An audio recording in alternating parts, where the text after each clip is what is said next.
जो भी संत के लिए, भगवत किसी भी संत के लिए, चराचर प्राणी के लिए गुरुदेव, जब संसारी में जैसे कहते हैं ना गुरुदेव कि एक पत्ता भी प्रभु की इच्छा के बिना नहीं हिलता, तो गुरुदेव ये जान जाने के, ये कह लेना और ये जान जाना, इतना अंतर है जितना जमीन और आकाश में अंतर है।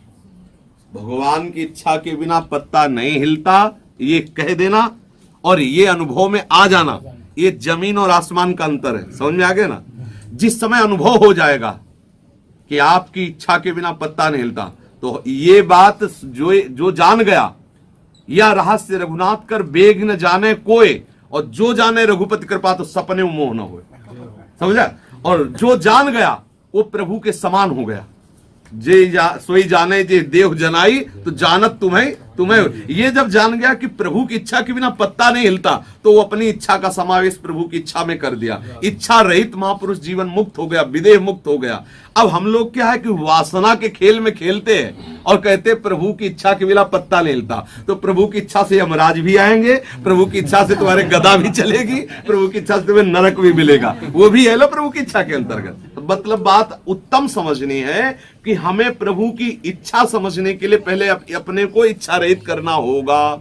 ये परम सत्य बात है कि प्रभु की इच्छा के बिना पत्ता नहीं हिलता। पर ये बात अनुभव में जब तक नहीं आएगी, तब तक आपके अंदर काम की इच्छा, क्रोध की इच्छा, लोभ की इच्छा आपसे क्रिया कराती रहेगी, और आप उसकी पुष्टि इस बात से करते रहेंगे कि प्रभु की इच्छा थी तभी ऐसा हुआ। काल ही कर्म ईश्वर मिथ्या दोष लगाए। महापुरुषों ने सब कुछ खोल के कह दिया है, ये बात समझनी है।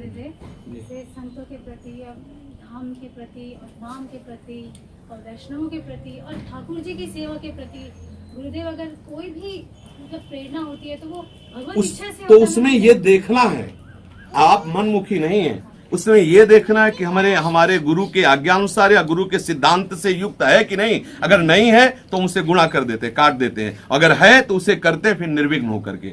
मन में जो इच्छा प्रकट हो रही है उसको उसी तरह करने का अधिकार केवल सिद्ध पुरुष को है, क्योंकि वो कामना रहित हो चुका है। अब उसके हृदय में जो इच्छा होगी वो शास्त्र और भगवान से प्रेरित होगी। अभी हमारे हृदय में, मन में बहुत से चोर बैठे हैं जो अपने को भगवान साबित करवा रहे हैं। काम है, क्रोध है, लोभ है, मोह, और वो इच्छाएं प्रकट करते हैं। तो अभी हमको जांच करनी, क्योंकि हम सिद्ध नहीं, हम साधक हैं। तस्मात् शास्त्रम प्रमाणम ते कार्याकार्यो व्यवस्थितौ।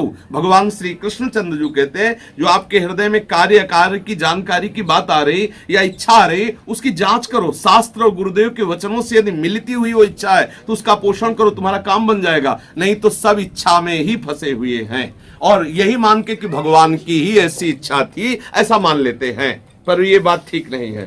तो हमारी कामना, हमारी वासना कभी कभी भगवान की इच्छा की आड़ में ये पुष्ट होती रहती हैं। इसलिए शास्त्र और गुरु की आज्ञा के अनुसार हम चले। जो उनकी आज्ञा से मिलती हुई इच्छा है उसका पोषण करें, जो उनकी आज्ञा से विरुद्ध है उसको हम काट देते हैं। जी हाँ, मैच करते हैं। और जैसे आपकी आज्ञा, संतों की आज्ञा होती है गुरुदेव, और जो जैसे श्री जी के लिए कभी हृदय में अचानक हो जाता है कि ये बनाना है, अब अपनी तो इच्छा नहीं थी, ऐसा लगता है कहीं हमारी इच्छा तो नहीं है, नहीं श्री जी के संबंध में नहीं। हमारी जो जांच की बात है वो ये देखनी है संसार के संबंध में। अगर श्री जी के लिए आ रहा है कि हम इस समय फूलों का गहना बनाए, इस समय हम ये करें, इस समय हम ये करें, तो हमारी इच्छा में श्री जी की प्रेरणा हो रही, हम मानेंगे। लेकिन अगर कहीं शरीर और संसार और भोग और वासना, फिर वो हम श्री जी की इच्छा नहीं माने। इसके 2 डिपार्टमेंट करने पड़ेंगे।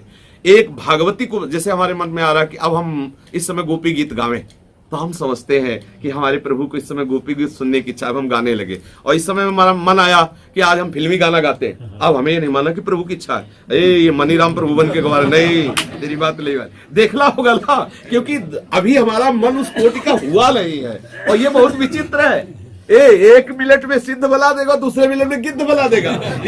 कबहू मन रंग तुरंग चढ़े, कबहू मन सोच करे धन का, कबहू मन नारी प्यारी लगे, कबहू मन त्याग चले बन का। ये तो तरंगे बदलती रहती है, मन की तरंग मार ले बस हो गया भजल। अगर प्रियालाल के संबंध में आ रहा है तो उसमें ज्यादा विचार करने की जरूरत नहीं। लेकिन शरीर और स्वयं सुख संविधान के विषय में कोई बात आ रही, तत्काल उसकी जांच करो। व्यवहार में तत्काल जांच करो। तस्मात् शास्त्रम प्रमाणम ते कार्याकार्यो व्यवस्थितो। तो जाएगी ना।